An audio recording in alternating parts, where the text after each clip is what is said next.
우리나라 사법에 대한 다양한 이야기 논리적으로 해보겠습니다. 시선집중 연장방송 사법논담. 아, 오해하지 마세요. 사법농단 아니고 사법논담이에요.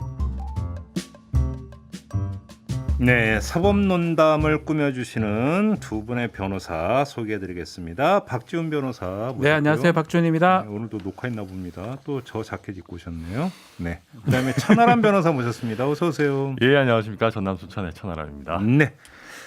자, 오늘은 이풀기로 이야기부터 한번 해볼까요? 국회 법제사법위원장 자리를 국민의힘에 넘겨주기로 한 거에 대해서 어떻게 생각하십니까, 박지훈 변호사는?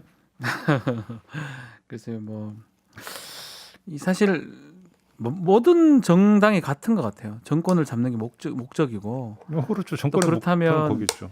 집권 여당이 못하기를 바라야 되고 그래서 민주국가에서 가장 중요한 게 입법 활동을 통해서 많이 하는데 아마 당연하게 입법 활동을 막고 싶을 것 같아요. 자기들이 여당이면 입법 활동을 하고 싶어 할 거고 네. 야당일 때는 입법 활동 막고 싶어 할 거고 막 그러다 보니까 법사위원장을 아마 야당이 꼭 가지고 싶고 또 기억나요. 여상규 위원장 하면서 통과된 게 전혀 없었거든요. 그때 입법이 식물 이런 얘기도 했었잖아요. 지난 국회 때. 그런 거 봤을 때는 사실은 저는 이거는 법적인 부분은 아닌데 굳이 저걸 국민에 줬을 때 좀 민주당 입장에서 좀 더 불리한 측면이 좀 많지 않을까. 주지 말았어야 된다 이런 말씀이시죠? 이런 생각을 하긴 하는데 네. 또 계속 그렇게 할 수는 없는 거니까 네. 어려운 결정을 한 거라고 생각이 듭니다. 천하람 변호사는 당연히 환영이십니까? 일단은 정치적으로는 저는 이 타이밍에 이런 결정을 한 거가 민주당에서 저는 잘했다고 생각을 해요. 사실 저는 김기현 원내대표가 이걸 받은 게 굳이 받았어야 했나 하는 생각도 사실 들거든요. 왜요? 왜냐하면 대선을 남겨두고 이게 어떻게 보면 민주당에서 본인들이 책임을 덜 지고 어떤 협치를 하겠다라는 프레임 전환을 하고 싶은 어떤 그런 노림수라고 봐야 되거든요. 그리고 이게 냉정하게 말하면 지금 두 원내대표가 협상을 할 수 있는 건가에 대해서도 좀 의문이 있어요.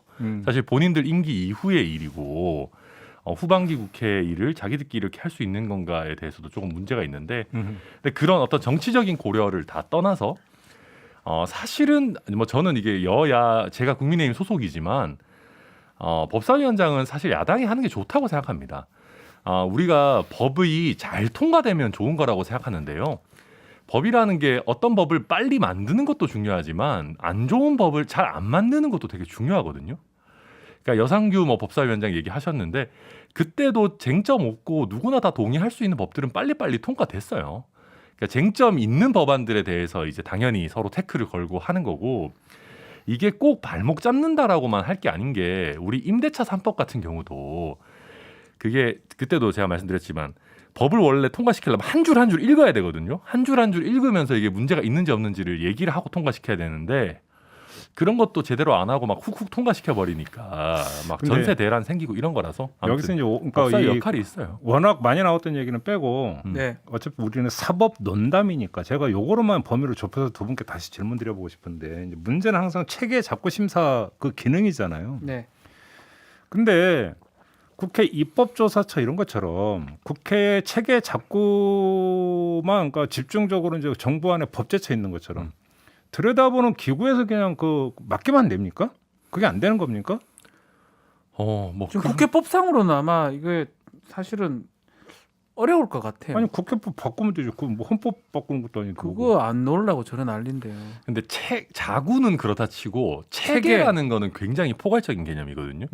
그러니까 우리가 국회 전문위원들 있잖아요. 지금도 각 전문위원들이 있고 법사위에도 전문위원들이 있는데 전문위원들 보고서를 보면 보통 이렇습니다. 그러니까 아주 명확하게 쓰는 것도 있는데 쟁점이 되는 법안들은 우리 법의 체계에서 예를 들면 헌법상 뭐가 있는데 이걸 좀 더 강조하면 이렇게 볼 수 있고 이런 부분을 좀 더 강조하면 이렇게 볼 수 있어서 결국 약간 정치적인 결단이 필요한 부분들이 꽤 많거든요. 예. 법을 만들 때는. 그러다 보니까 이걸 그냥 예컨대 법제처 같은 걸 만들어서 전문가들한테 맡겨버리겠다라고 하기가 좀 쉽지 않고 아니 속내 저는 다 있다고 봅니다. 그거 다 가능하죠. 아니 그러니까 예를 들어서 요즘은 이제 그 법률안을 발의를 할 때 돈이 재정이 투입되는 그렇죠. 경우는 예산 사전 검토를 받도록 돼 있고 그렇죠. 예산 정책처에 먼저 의뢰를 하잖아요. 네. 그럼 똑같이 자꾸 의원이 문제될 어떤 것 같으면 법안 발의될 것 같으면 예를 들어서 뭐 예를 들어서 그뭐 법제처 그러니까 법제처는 아니고 뭐 하여간 그런 뭐 기구가 법제실에 있어서 국회에 지금 기구를 법제실이라는 게 있기는 예. 있어요. 사전에 어떤 그 한번 그 검토를 해달라고 그 사전에 하면 가능한 되죠. 저는 가능하다고 보거든요. 그 음. 국회법 바꾸면 돼요. 국회법 바꾸는 거 1도 아니잖아요. 자기들 건데요. 자기들 관련된 건 금방 바꿨거든요. 민생 법안이랑 늦게 바꾸지. 근데 이제 문제는 다 필요가 있는 거예요. 이 상원 역할을 할 만약에 민주당도 야당이 될 수가 있는 거고 국민의힘 입장에서는 지금 야당인데 입법 저지하는 마지막 바리케이트 같이 이걸 만들고 싶은 거예요. 저는 두 당 다 그렇게 생각하기 때문에 말만 지금도 뭐 자꾸 심사하고 체계 그것만 하겠다 하지만 그게 지금 가능하지 않거든요. 말만 그렇지 그렇게 협정 본다고 그게 됩니까? 그냥 붙잡아 두는 거거든요. 서로 양당이 그 역할을 하고 싶어하는 것 같아요. 아니 그러니까 이제 그래서 그런 정치적 영역을 빼고 저는 그래서 이제 실무적으로 그러니까 그 점만 바꾸면 여쭤보는 됩니다. 할 수 있을 전 것 바꾸면 같아요. 된다고 저도 생각해요. 생각해 보면 대신에 이제 그렇게 되려면 본회의가 좀 더 실질화가 돼야 돼요. 어떤 점에서 예를 들어서 전문가가 뭐 체계 작구에 크게 문제가 없다라는 정도의 어떤 뭐랄까 기술적인 판단을 해줄 수 있을 거예요. 네, 그러겠죠. 근데 그렇게 되면 그렇게 되고 나서 상임위를 그냥 뭐랄까 우리가 지금 상임위 법사위 통과된 법은 그냥 본회의에서 거의 프리패스거든요. 이렇게 되면 어떤 문제가 생기냐면 우리 상임위 하나에 뭐 국회의원 몇 분 정도 되죠? 아무튼 한 열 몇 명 뭐 되지 않습니까? 네. 그럼 그 사람들이 결정하는 것이 거의 그대로 법이 되는 문제가 생겨요. 그러니까 법사위라는 데서 어떻게 보면 더블 체크도 거의 안 하게 되고 그냥 기술자들 전문가들의 검토만 거쳐서 그게 고스란히 법이 되는 문제가 사실 생길 수 있어서. 아니 근데 그것도 문제는 문제인데 솔직히 법사위 가가지고 뭐 그렇게 기술이 필요했으면 아니 저는 있잖아요. 물론 이제 그 뭐 영상이 풀로 공개가 되는 건 아니어서 일반에서 말씀을 못 드리겠습니다. 법사위원들이 차분하게 법조문 한 줄 한 줄 읽으면서 아니요 심사한 거 본 적이 별로 본 적도 없어요. 없고 사실은. 싸움밖에 못 봤고요. 그거는 근데 법안 소위에서 해요. 법안 소위 1소위, 2소위 나눠가지고 하는데 그렇다고 하더라도 근데 법사위 전체 회의만 해도 이게 카메라 들어오니까 맨날 정쟁 같은 거 많이 하는데 법안 소위 1소위, 2소위에서는 검토하기는 합니다. 싸움하는 모습만 봐왔던 것 같고 저는 솔직히 저도 뭐 법조인이지만 뭐 자꾸 심사가 필요합니까? 지금 옛날 그 6.25 때 뭐 한국전쟁 얘기를 합니까? 아니 뭐 자꾸 심사는 하긴 해야죠. 아니 그 예를 자꾸 들어서 심사를 그렇게 위원회를 만들어 가지고 그렇게 심각하게 토론할 정도가 저는 필요할까 싶어요 사실은. 근데 저는 솔직히 좀 반대 의견입니다. 저는 우리가 법을 만드는 게 좀 더 신중해져야 된다 생각하거든요. 왜냐하면 우리나라가 법을 너무 빨리빨리 날림으로 만들어요. 그것도 맞아요. 그러니까 그게 저도 그 변호사 하다 역할을 지금 보면서 할 수 있는 기구가 있다면 상임위라는 게 있잖아. 그 상임위에 또 상임위를 하나 더 둘 이유가 뭐가 있다라는 겁니까? 소위 있고 상임위 있고 근데 본회의 저는 그렇지 않다고 생각하는 게 예를 들어서 실제 양원제로 하는 나라들도 적지 않거든요. 미국은 뭐 그럼요. 그러니까 뭐 미국뿐만 아니라 이게 결국은 양원제로 한다는 게 여러 정치적인 고려도 있지만 근본적인 거는 법안을 만드는 걸 신중하게 하자라는 건데 글쎄요. 저는 우리나라가 법안 만드는 게 뭐 너무 그냥 날림으로 하는 게 많고 제가 변호사 하다가 이 법이 뭐 이따윈가라는 거 생각하는 게 너무 많아서 신중한 거는 맞는데 그러니까 그 역할을 할 수 있는 기구가 지금 있다면 그게 정쟁으로 활용이 안 된다면 오히려 낫다라는 취지로 저는 근데 저도 얘기하는 그거는 거거든요. 되게 동감해요. 예를 들면 법사위로 보내면 정치인들끼리 이게 정쟁이 되니까 무조건 그거 싸움하고 그런 면에서 하니까. 그 결정권의 대부분을 차라리 전문가들에게 한번 넘긴다라는 것도 괜찮고 그걸 예를 들어서 소관 상임위 이전에 하도록 하는 것도 하나의 방법이 될 수도 그러니까 있고요. 지금 얘기하셨잖아요. 그러니까 제 네. 얘기는 뭐냐면 그러니까 엄밀하게 얘기를 하면 그 체계 작구 심사의 모든 것을 전문가한테 넘겨버리면 이거는 사실은 그 국회의 어떤 존재 이유를 스스로 부정하는 것일 수도 있어요. 왜냐하면 국회의 어떤 그 가장 기본적인 입법권인데 그잖아요. 결국은 입법 과정에서 가장 핵심적인 기능이 체계 작구 뭐 심사다. 뭐 거기에 저는 동의를 해요. 그러니까 의원들은 거기서 손대라가 아니라 더 그러니까 그러니까 여기서 이제 이 법의 정신이 아니라 이 법이 미치는 취지, 그러니까 취지와 그 법이 미치는 영향에 대해서 토론하는 건 좋은데, 그러니까 그 체계 작구 심사가 악용이 되니까 문제인 거죠. 제가 그 말을 드리는 거예요. 그잖아요. 그 악용의 여지를 없애면서 없애려면 입법권을 원활하게 행사할 수 있는 기능적인 방법을 찾아야 된다. 그 말씀인 거거든요. 그 악용만 안 된다면 뭐 사실은 법사위가 있어야 되겠죠. 상원 역할을 한다고 하지만 그러니까 정확하게 법률안을 심사하는 기구를 한다면 다행인데 우리가 이미 다 봐왔어요. 제가 봤을 때는 좀 보태서 한 90% 이상을 그냥 정쟁의 도구로 쓰고 있거든요. 법사위에서 거기서 싸움하고 앉아 있고 싸움 각 당의 프로사 싸움꾼들만 불러 모아가지고 거기 싸우고 있다고요. 이게 뭐 그것도 변호사도 아니에요. 대부분 아닌 사람도 많고 법을 알아요. 그 사람들도. 듣는 법사위원들 기분 아니 그래서 법사위에서 법을 몰라도 상관없는 것이에요. 사실은 정쟁하러 보낸 거잖아요. 그 자꾸 심사한다면 말 그대로라면 아주 그 줄도 긋고 이 문구가 맞나요? 체계상 맞나요? 이런 얘기가 나와야 되는데 그런 얘기 나오나요? 그런 얘기 본 적이 없습니다. 네. 근데 그거는 이제 태도의 문제 이런 걸 넘어서 이게 뭐 모르겠어요. 되게 참 많이 있는 건데 지금도 전문위원들이 어느 정도 그런 역할을 하기는 해요. 법제시일도 그런 오히려 역할을 그게 하기는 더 강화가 하고. 돼야죠. 네, 그렇죠. 그게 더 강화가 저도 돼야 그렇게 되는 건 봅니다. 맞고. 근데 이제 문제는 항상 문제가 이제 그 예를 들어 아까 양원제로 말씀하시는 양원제는 헌법과 법률의 기능이 명확히 네. 명시돼 있으니까 그렇죠. 상관없는데 주지도 않은 상원 노릇을 하니까 문제인 거죠.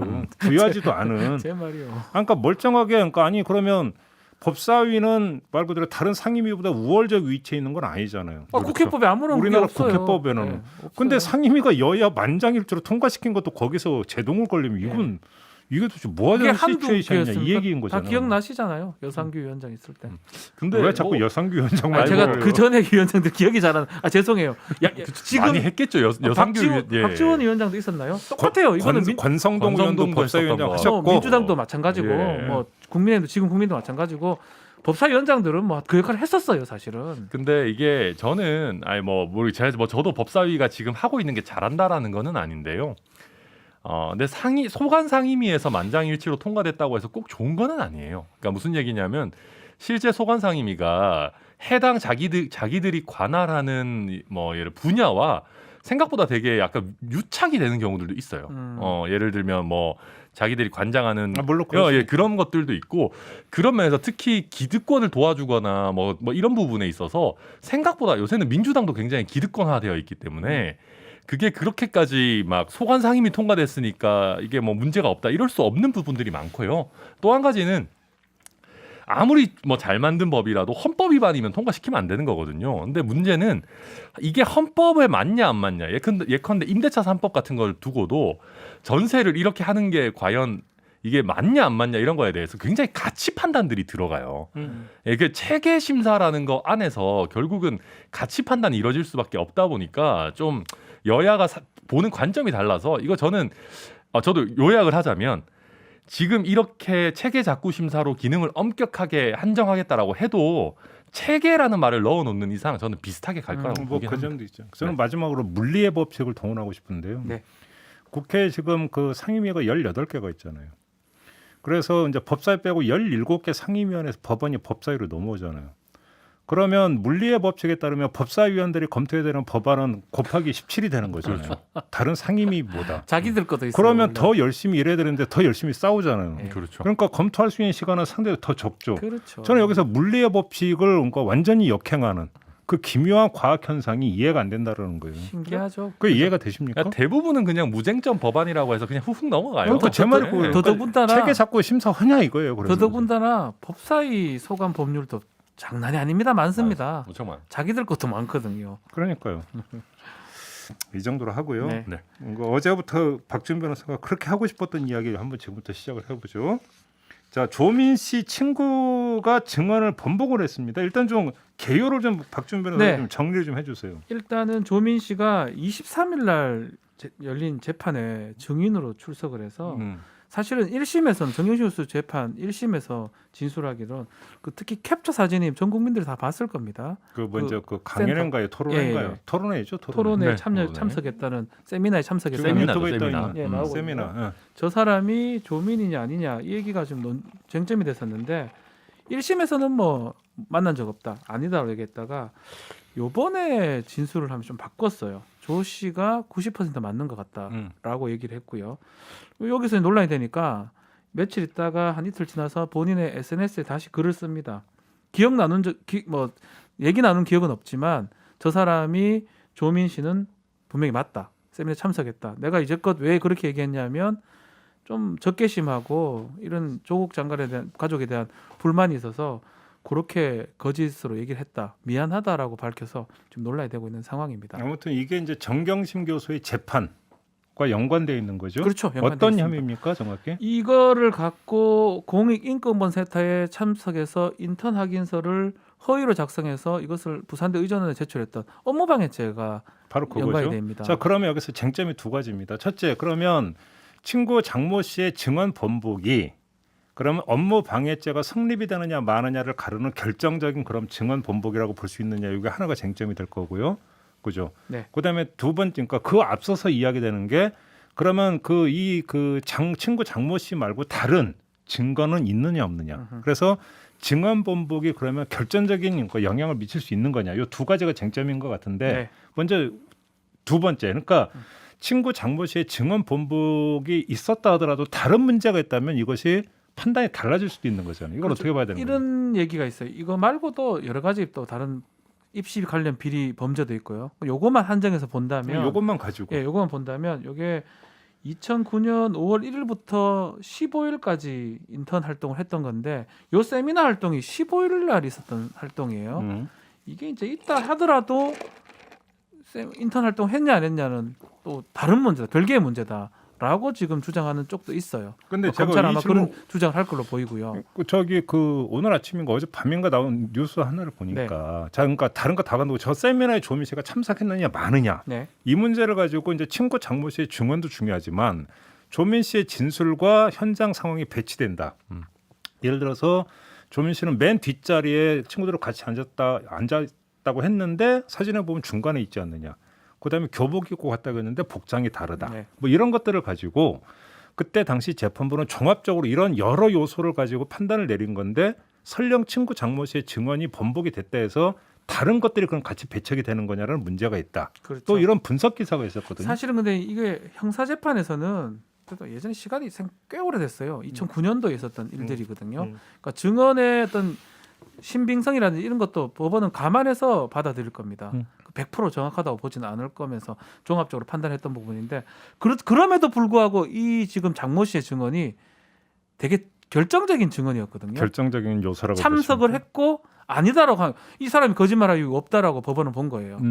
그래서 됐기 때문에 뭐 완전 뒤집어진다고 뭐 장담을 할 수는 없겠지만 알겠습니다. 되게 큰 어떤 요인이 될 거라고 저는 바로 생각합니다. 이번에 천하람 변호사께서 네. 보는데 똑같은 건데 뭐 뒷줄에 앉아 있었느냐 가운데 앉아 있었느냐 교복을 입었느냐 안 입었느냐도 사실은 정황이죠. 네. 근데 그 정황보다 만약에 친구가 이제 저 자리에 있었던 게 그 조민 씨가 맞다고 한다면 오히려 더 확실한 어떤 증언으로도 평가할 수 있는 거 아닙니까? 어떻게 봐야 저도 됩니까? 사실 그런가 싶어가지고 저도 처음에는 이게 무슨 소리지 하고 이제 기사들을 쭉 봤는데 이분 증언도 막 확정적이진 않더라고요. 그러니까 이게 저도 뭐 진술 번복이다 이런 식의 증언을 번복했다 이런 식의 표현들 많이 쓰는데 핵심 팩트에 대해서는 크게 달라진 게 없어요. 그러니까 무슨 얘기냐면 자기가 직접 대화를 한 적은 없다. 그날도 만난 적은 없다. 1심에서는 그래서 내가 조민 씨가 참석 안 했다고 생각했다라는 거고 2심에는 그럼에도 불구하고 참석한 것 같다라는 거거든요.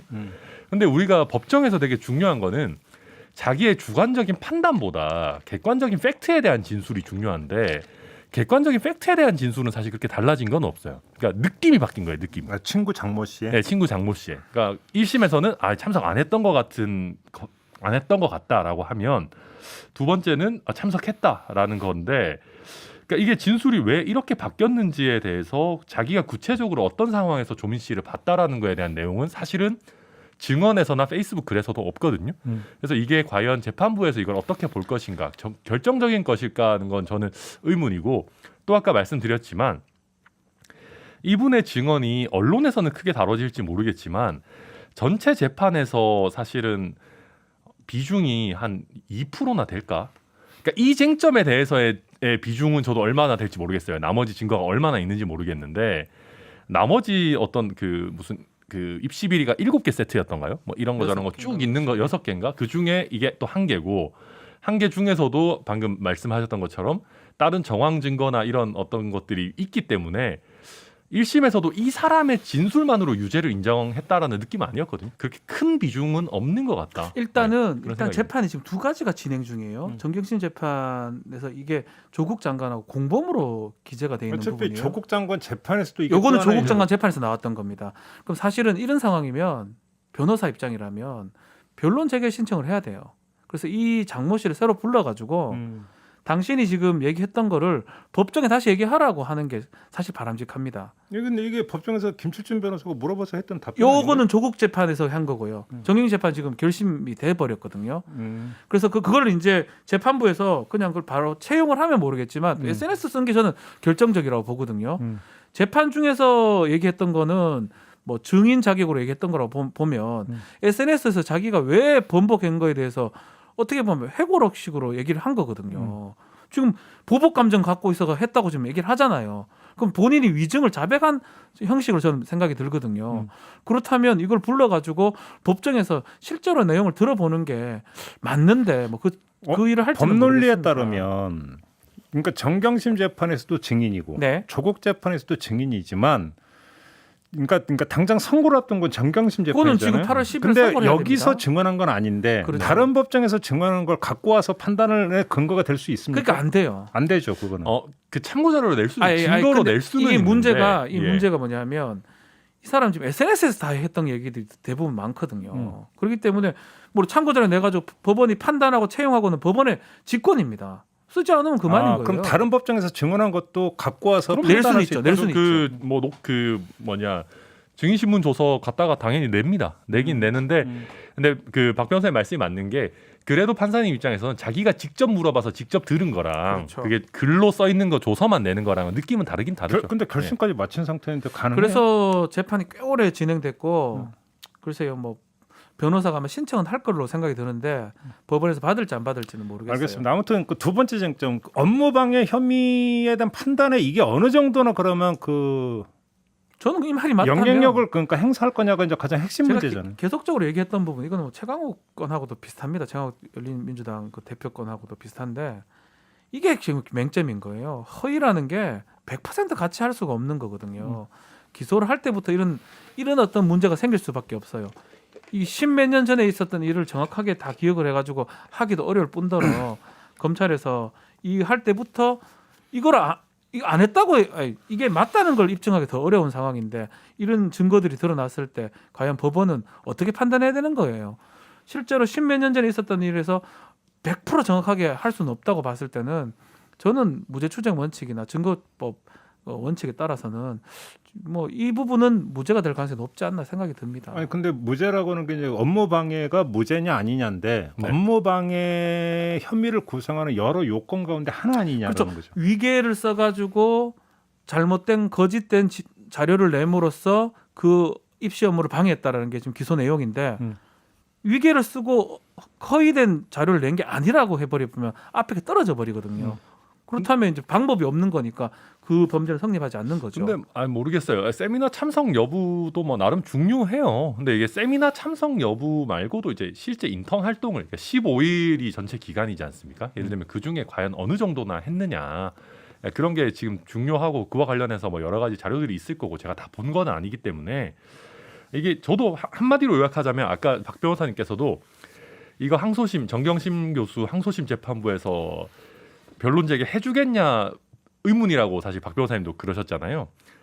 그러니까 그 말은 반대로 얘기하면 이게 그렇게까지 중요한 쟁점은 아니라는 거예요. 그러니까 이게 만약에 법원의 관점, 법률가들의 관점에서 봤을 때도 이게 엄청 중요하고 핵심적인 쟁점이면 변론 제기 해야죠. 근데 제가 봤을 때는 이 친구라는 분이 약간 왔다 갔다 하는 거가 글쎄요. 이게 여론은 모르겠지만 재판부에서 봤을 때 그렇게까지 원래부터 기억이 또렷하지 않았던 증인이라고 볼 가능성이 높을 것 같아요. 알겠습니다. 네. 그다음에 또 다른 논점이 하나가 있는데요. 조국 전 장관이 또 하나의 가족 인질극이었다라고 지금 네. 비판을 했어요. 그러니까 이 친구 장모 씨 이제 아버지가 이제 장모 교수, 그죠? 그래서 이 특수부가 조국을 잡기 위해 장 씨 가족 전체에 대해서 11번 조사를 했는데 이거 또 다른 가족 인질극 아니냐 이렇게 비판을 했는데 이 점은 어떻게 저는 평가하십니까? 여기에 더 초점이라고 생각이 들어요. 아까 그 부분은 뭐 그런 식으로 재판이 진행될 것 같고 뭐 아마 재개될 가능성은 좀 적어 보입니다. 재판은 그렇게 오래 했기 때문에. 근데 이 부분은 끝까지 문제가 될 것 같아요. 특히 최근에 있었던 김학의 사건의 결론이 그거예요. 이런 식으로 검찰 조사하지 말라는 거예요. 회유 면담해가지고 압박하고 그런 식으로 해가 법정 보내든지 그런 식으로 조사하는 거 하지 말고 그런 식으로 획득한 증거는 증거 능력 없다라고 해가지고 대법원 판결이 지금 만들어진 거거든요. 네. 그 찰나에 지금 나온 거기 때문에 여기에 의미가 저는 있다고 봅니다. 지금 가족들이 11번 조사를 받았답니다. 그리고 출국 금지가 돼 있었고요. 거기다가 이 장 씨 같은 경우 젊은 장 씨는 3번 조사를 받았고요. 그 중에 3번째 조사 받을 때는 오전에 갔는데 1시부터 조사가 시작됐고 한 3시간 반 정도가 비었다라는 겁니다. 그러니까 조서를 쓰지 않고. 그렇죠. 그래서 뭐 했대요 그때? 뭐 동영상 봤대요. 컨퍼런스 동영상 보여주고. 아. 그리고 3시간 동안 볼 일은 없잖아요. 그 과정에서 회유나 압박이 있었을 거가 아니냐라는 게 지금 조국 전 장관의 주장이기도 하고, 그래서 그때 무슨 일이 있었는지 검찰은 밝혀달라. 그리고 이 부분에 대해서 감찰을 해달라라고 지금 요청하는 상황인데, 어쨌든 간 이건 관행이에요. 저도 뭐 수사 업무를 하면서 느꼈지만 앞에 불러가지고 차도 마시고 하면서 밀당이라 하죠. 얼리기도 하고 달래기도 하고 해가지고 겁을 줍니다. 네. 겁을 줘야 제압을 해야지 조사에서 내가 원하는 답을 얻어낼 수 있기 때문에 그 과정에서 결국은 근데 그 듣다 보니까 되게 기분 나쁘네. 저도 검찰 여러 번 불려갔는데 차 한 잔 안 주는데. 별로 약한 사람들은 그렇게 안 합니다. 이씨. 그러네. 크게 얻어낼 게 없는 사람한테는 차 한 잔 안 줍니다. 거물이 아니라서. 네. 거물들한테 차를 주고요. 또 거물이 아니라 하더라도 이 사람이 우리한테 결정적인 증언을 해줄 사람이라면 반드시 해야 합니다. 이거를. 근데 그거 수사 관행이 잘못됐다고 지금 지적하는 거고, 이거가 뭐라고 또 이런 얘기가 그렇지만 이거 뭐 인턴 참여가 뭐라고 이거를 한 가족을 11번이나 불러가지고 과잉 수사다 한마디로. 너무 과잉 수사죠. 너무. 그러니까 솔직했으면 좋겠어요. 조국 장관이 검찰개혁 막 하는 거 막고 싶은데 윤석열 총장이 시켰는데 지시는 했는데 이거 막으려고 하는 보니까 별로 없어가지고 탈탈탈탈탈탈탈탈탈탈 내가 탈자 왜 하면 11번 얘기한 겁니다. 이렇게 털어가지고도 해봐야 된다는 생각이 들어서 7번밖에 안 하시던데 제가 세봤는데. 탈탈탈탈탈 그렇다고 저는 생각이 들어요. 그냥 솔직하게 그냥 자기 조직 지키기 위해서 했다고 저는 그런 게 좋을 것 같아요. 그냥 알겠습니다. 일반적인 뇌물 사건이나 일반적인 사건이 이렇게 합니까? 천하람 네, 변호사는 저도 어떻게 짧게만 말씀드리면 저는 이 사건 이 얘기가 저는 안 맞다고 생각하는 게요. 일단 이 사건에서 이 친구가 심지어 SNS에 뭐라고까지 썼냐면요. 조국 교수 사태가 터진 게 방금 박 변호사님 말씀하신 것처럼 조국 대통령을 막기 위한 집권당에 반대하는 세력이 한 거 아니냐. 대한민국 언론도 진짜 문제가 많다. 그런 얘기들. 그러니까 무슨 얘기냐면 이 사건의 배경이나 야당을 굉장히 강하게 비판하는 내용을 썼어요. 그러면서도 언론을 탓하면서도 저를 조사하셨던 검사님들을 절대 의심하는 것은 아니다. 그러니까 무슨 얘기냐면 이 친구가 이렇게 글을 쓸 정도가 됐으면 검사가 자기를 압박하거나 회유하거나 협박했으면 썼을 것 같은데요. 그러니까 3시간 동안 예를 들어서 단순히 컨퍼런스 영상 보여주고 앉아서 좀 뭐 쉬고 뭐 식사하고 1시쯤 시작합시다 이런 게 아니었고 진짜로 야 우리 가만히 안 둔다. 조국 교수님 가족 어차피 날아가는데 너네 가족도 한번 당해볼래 이랬으면 썼을 것 같은데 이 정도 분위기면. 근데 그거는 네. 좀 해석은 다를 수 있죠. 전층과 특층의 차이가 있는 게 모든 국회의원은 다 욕할 수 있죠. 근데 특별한 한 국회의원을 탁콕 집어서 특정해서 욕하는 건 쉽지가 않죠. 명예훼손. 왜냐하면 반격이 들어올 수 있기 때문에. 강용석 사건에 그 알죠. 그러니까 그런 차원으로도 이해할 수 있는 거니까요. 네, 그리고 아무튼 그러다 보니까 저는 만약에 이 친구가 그 소위 말하는 3시간 반 동안에 아주 기억에 남을 만한 일이 있다면 얘기했을 것 같고 실제로 법정에서도 이거 물어봤잖아요. 이게 시간 빈 동안 뭐 했냐 물어봤는데 컨퍼런스 동영상 받고 나머지 빈 시간은 잘 기억 안 난다 이런 식으로 답변했던 거 아닙니까? 그러니까 이게 뭐 그렇게까지 엄청난 일이 있었을 거라는 음모론은 저는 좀 안 맞는 것 같고. 일단은 범행의 강도하고 수사의 강도하고 등치성이 성립해야 돼요. 비례가. 예컨대 조국 장관이 지금 뭐 사람을 죽였던가 뇌물을 수천억 먹었다. 이거 더한 것도 해야죠. 해봤자 학교 가는 그걸 갖고 이걸 일반 가족을 11번이나 불러가지고 출국 금지시키고 너가 아빠 지금 불기소 그렇게 거래하고 뭐 그거는 이제 조국 장관 주장이니까 확인은 안 되고 있습니다. 이게 말이나 됩니까? 조선시대입니까 이게 지금? 근데 가족 11번이 막 그렇게 많은가 싶은 생각 들거든요. 아니요. 한 번 가봐요. 그게 검찰 조사받는 게 얼마나 힘든데요. 아니 물론 그런데 예를 들면 이게 그 아버지도 조사를 해야 될 거고 그 인턴 내용이 뭐였는지도 조사해야 될 거고 세미나 참석 여부도 조사해야 될 거고 또 마찬가지로 아마 제 생각이 꽤 많은 경우에 와가지고도 꽤 오래됐으니까 기억이 안 난다 뭐 이런 식으로 했을 거예요. 그럼 또 자기도 자료 찾아보고 오겠다 뭐 하겠다 이런 식으로 아마 분명히 과연 실질적인 조사가 얼마나 압축적으로 이루어졌나 이런 부분들도 좀 봐야 될 것 같고요. 네. 두 분께 되게 죄송한데요. 네. 그래서 새길로 한 번만 빠질게요. 또. 계속 빠져도 네, 됩니다. 저는 늦춰 아니, 말씀드린 뭐 진행자 잘 마음이죠. 빠지시잖아요. 뭘또 오늘 갑자기 왜 안 오늘 안 어울리게 빠지나 미안해하시고 싶었어요. 그러십니까? 쓸데없는 게 갑자기 얘기하던가 안 궁금한 게 빠지시겠어요. 피의자가 가서 조사 받는 건 그렇다고 치겠는데 네. 참고인은 말 그대로 수사에 협조를 하는 네, 사람이잖아요. 안 가도 상관없습니다. 근데 사실. 참고인이 가서 그 아. 하루 종일 조사를 받으면 일당 주나요? 안 줍니다. 안 줘줘요. 교통비 주나요? 안 줍니다. 안 줘요. 그 줘야 되는 거 아니에요? 진짜 그러네요. 좀 줬으면 좋겠네요. 법원은 주거든요. 증인으로 나와. 아니 달래요. 피의자는 네. 안 줘도 될 것 같은데 음. 참고인이면 줘야 되는 거 아닌가요? 아니 저는 하루 그러니까 일 제끼고 가서 하면 일당 줘야 되는 거 아닌가요? 그러네 진짜. 예. 근데 예, 참고인이 그러네요. 예. 그잖아요. 이런 참고인이 많아요. 피의자성 참고인. 예. 고소인이 대부분 참고인인 경우가 많아요. 아니 고소인이라면 안 줘도 되는데 고소인은 그렇죠. 좋은데 예. 말 그대로 참고인이 진짜 참고인. 예. 진짜 조사받다가 참고인. 입건되는 경우도 있거든요. 피의자성 참고인도 피의자성 많아요. 참고인. 예. 후달립니다. 아마 이 가족들은 피의자성 참고인이에요. 그리고 실제로 입건됐었고요. 아버지는. 맞아요. 아버지도 장모도 그 입건됐었고. 업무 방해 공범 같은 거니까 원래. 예. 무슨 스펙 품앗인가요? 그거 같이 했다고 해가지고 업무방해죄 같이 입건돼가 본인은 불기소 나중에 받거든요. 상당히 겁나죠. 12시 가야라도 조사 받아야죠. 잘 보여야 되고 안 그러면 또 부르든가 아니면 내 입건돼가지고 내 사회적으로 평판이 떨어지거나 전과자 되는데요. 그런 어떤 모든 권한을 갖고 있는 검찰입니다. 그걸 참고인으로 불러놓고 11번이나 조사하고 이게 뭡니까? 이 김학의거보다 더 중요한 사건입니까? 알겠습니다. 그래서 그 재판에 그러니까 재판 결과 어떻게 나올 것 같은데요? 결론적으로 얘기하면. 그래서 네. 뭐 저도 똑같습니다. 그 건 갖고 이게 뭐야 그러면 결론은 같은 거야? 아니요 언론에 이제 얘기하는 것처럼 뭐 완전히 이제 재판이 무죄가 됐다. 그래 보기는 어렵고요.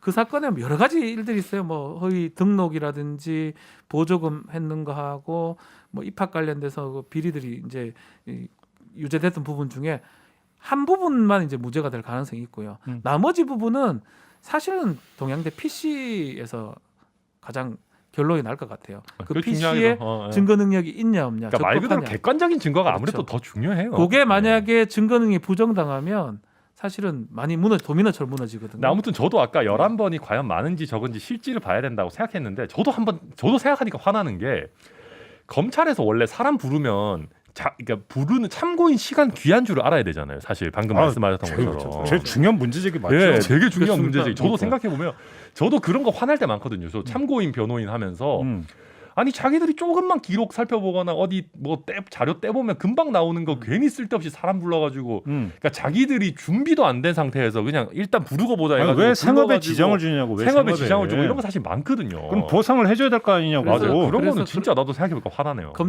검찰은 불러서 조지고 판사는 시간 끌어서 조지고 뭐 이런 우리 사법계 맞아요. 농담 아닌 변호사들의 농담도 그 슬픈 농담이 있어요. 농담이 있어요. 차 한 잔도 안 주면서 말이야. 차라니요. 보통 주는데 그거는. 예.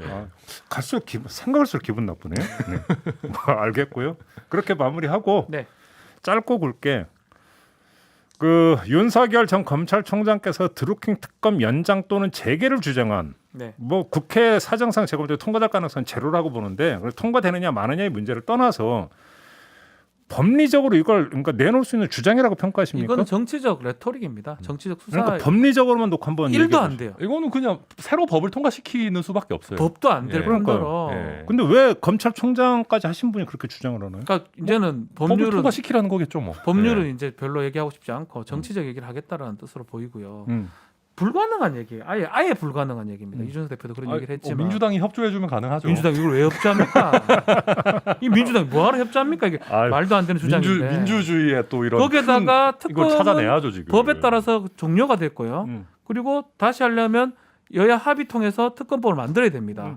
거기다가 특검이 잘못됐다라는 뜻하고 똑같은 거거든요. 그러니까 허위범 특검 저격하는 거잖아요, 결국. 그러니까 두 번째는 그렇다면 본인이 뭐하라고 서울중앙지검장 검찰총장 합니까? 이상한 정부에 정체성이 없는 정부에.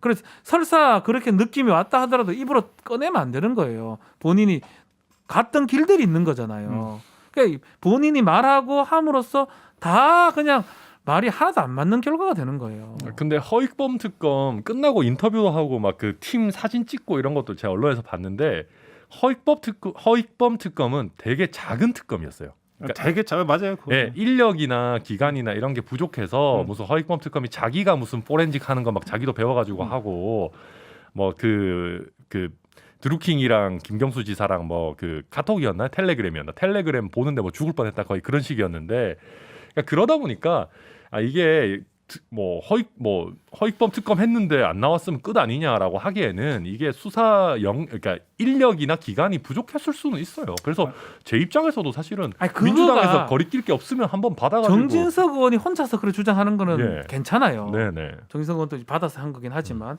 근데 본인의 위치가 있잖아요. 본인이 그냥 일반인으로 살다가 드루킹 특검에 대해서 상당히 불만이 있던 평민이었는데 갑자기 대통령 후보가 돼가지고 그 주장은 가능한 본인이 서울중앙지검장에 검찰총장 하던 사람이란 말이에요. 이런 주장을 할 수 있는 게 말이나 됩니까? 알겠고요. 하나만 더 여쭤볼게요. 할 수도 있을 것 같은데. 할 수 있습니까? 홍준표 의원이나 이런 사람 당신은 그럼 그때 서울중앙지검 올 때 뭐 하고 이제 와서 이러냐 이렇게 나오라고, 하는데요. 나오라고. 근데 아니 여기서 다른 거 다 간다고 저 하나 궁금한 게 이제 경찰이 수사하다가 특검이 이제 발전 넘긴 거잖아요. 근데 그러니까 경찰이 수사하고 있었으니까 이제 서울중앙지검은 이제 빠진 거잖아요. 그렇죠. 근데 이제 제가 궁금한 게 뭐냐면 이 사건은 되게 중요하니까 니네 손 떼고 지금부터 우리가 할게 이렇게 할 수 있는 겁니까 못 하는 겁니까?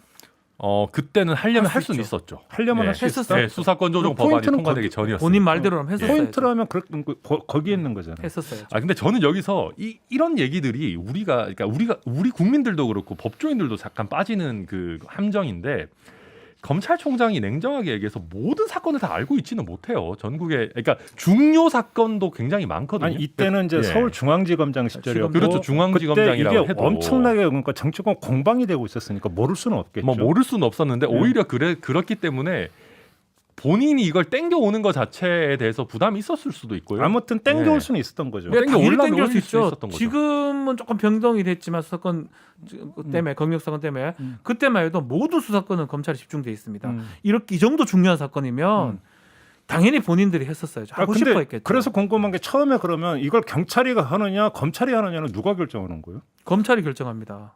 그래요? 그러니까 내가 검사하면 다 결정해요. 아니 쉽게 하면 이게 고발이나 고소가 자, 이루어지는데 그게 경찰로 갈 수도 있고 검찰로 갈 그거를 수도 있죠. 선택을 이제 일반인들은 검찰에 고소를 하면 더 좋을 것 같은데 예. 검찰 고소를 받으면 이거 우리가 할 급이 아니네 돌려보냅니다. 관할 경찰서로 이게 이제 발단이 네이버가 이제 고소인가 하면서 고발을 시작이 된 했습니다. 거죠. 예. 고발을 그게 이제 경찰로 갔기 때문에 네. 경찰이 맡았던 거죠. 시작했는데 그럼에도 불구하고 그 통보를 해줍니다. 검찰에 이런 사건 우리가 입건했습니다라고 하면 담당 검사가 그거 너희들 할 급이 아니다. 올려라 우리가 하겠다. 갖고 와. 그럼 이제 가능하죠 다.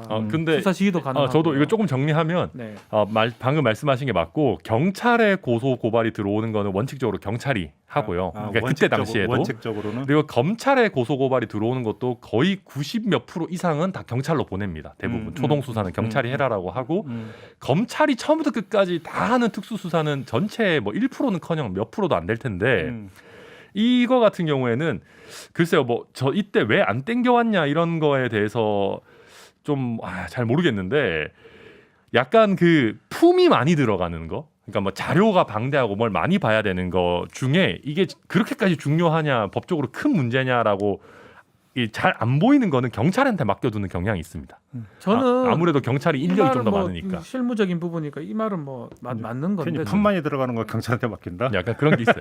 근데 이런 게 있어요. 어쨌든 간에 결론적으로는 그렇게 했던 거예요. 했으면 말을 하면 안 되는. 이게 금반원의 원칙이라 해요. 법적으로 제가 네? 말을 하고 우리 싶어요. 사법 논담이라서 진짜 금반원의 원칙이냐면 내가 했던 행동들이 있으면 그 행동에 반하는 후속 일을 하면 안 된다라는 게 아주 중요한 법원 중에 하나거든요. 이 윤석열 전 총장이 지금 하는 행동이 딱 그거예요. 어쨌든 간에 서울중앙지검장 할 때 본인은 그걸 버렸단 말이야. 문제 없다고 했고 또 검찰총장까지 임명을 받은 사람이면 문제 있는지 없는지 잘 몰랐겠죠. 다른 거는 그때로서는. 몰라도 이 건에 대해서 특히 드루킹 건에 대해서 다른 얘기를 하면 안 되는 거예요. 본인이 했던 행동하고 정반대되는 행동을 몇 년 만에 몇 달 만에 바뀐 거거든요. 정반대까지는 아니더라도 과연 뭐 별로 의지도가 없었는데 그러면 입을 닫아야죠. 근데 사실. 이제 그때는 잘 몰랐을 수도 있어요. 저도 허익범 특검 인터뷰를 봐도 처음에 자기가 받았을 때는 여기서 뭐가 나오겠나 싶었다 이런 게 있더라고요. 저도 정확한 워딩은 기억이 안 나는데 처음에는 이게 뭔가 뭐 대단한 게 있겠나 싶었는데 파다 보니까 뭐가 나왔다 이런 식이었기 때문에 당시에 윤석열 중앙지검장에게 주어진 정보에 한해서는 이게 뭐 엄청난 뭐가 있었는지 몰랐을 마지막으로 수도 있어요. 제가 그럼 여쭤보겠습니다. 그러니까 사건의 실체가 처음에 네이버가 이제 고발할 때는 이게 뭐 누구도 예상을 못했던 거잖아요. 그렇죠. 그러니까 그때는 뭐 그러면 이거 별거 아닐 것 같은 거 경찰이 할 수 있겠지만 정치인이 등장을 하고 그렇죠. 그다음에 선거법 위반 혐의가 이제 나오고 이렇게 되어버리면 이건 특수수사 대상이 되는 겁니까 아닙니까? 되는 거죠. 되죠. 그러니까 그러면 그 했었어야죠. 순간에 그러면 특수수사는 검찰이 거의 전담이니까 우리 쪽으로 넘겨야 돼라고 하는 이야기가 성립이 되는 거 아닙니까? 네, 빨리 초동 수사 마무리하고 저는 그래서 검찰로 합니다. 송치하십시오라고 하려면 할 수 했었어요. 있습니다. 그러니까 했었어요. 이제 결국은 논점은 거기에 있는 거죠. 그거를- 왜 그러면 그걸 안 했느냐?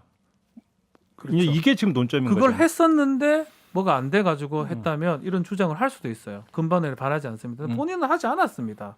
안 해놓고 뒤늦게 와가지고 결과가 이래 되니까 다른 얘기를 한다는 거는 저는 했던 행동하고 다른 얘기를 한다고 생각이 들고요. 그냥 오히려 솔직히 그때만 해도 뭐 검찰 개혁 이렇게 생각을 안 하고 있었으니까 별 또 현 정부 인사고 이러니까 넘어갔다가 나중에 조국 장관 이러다가 검찰 개혁 될 것 같으니까 그 후로 바뀐 거지. 뭐 입장이라든지 이런 게 그렇게 솔직히 다가오는 게 오히려 전 맞지 않나 생각이 알겠습니다. 듭니다. 그냥 그러면 이제 그 박지원 변호사의 주장은 그냥 그 조용히나 있지. 뭐 입을 이런 겁니까? 입을 열 게 아니에요. 이거는 레토릭도 할 본인하고 맞을 때나 정치적 수사를 하는 거지. 일단 박지원 변호사님은 윤석열 전 총장이 뭔 말을 해도 별로 안 아니요. 좋아해요. 저 모든 좋아- 말을 아이고, 안 했으면 뭐라 좋겠다. 합니까? 지금 그런 정확한 말씀 얘기를 할 때 뭐 지금. 어디가 술 먹고 이런 모습들은 괜찮더라고요. 그건 괜찮은데 그 말 뭔 말씀이세요, 그건 또. 근데 아니, 뭐 부산 가서 뭐 박지원 이렇게 변호사가 그런 그 생각하고. 박지원 변호사가 윤석열 전 총장을 대하는 태도는 잘 모르겠지만 네.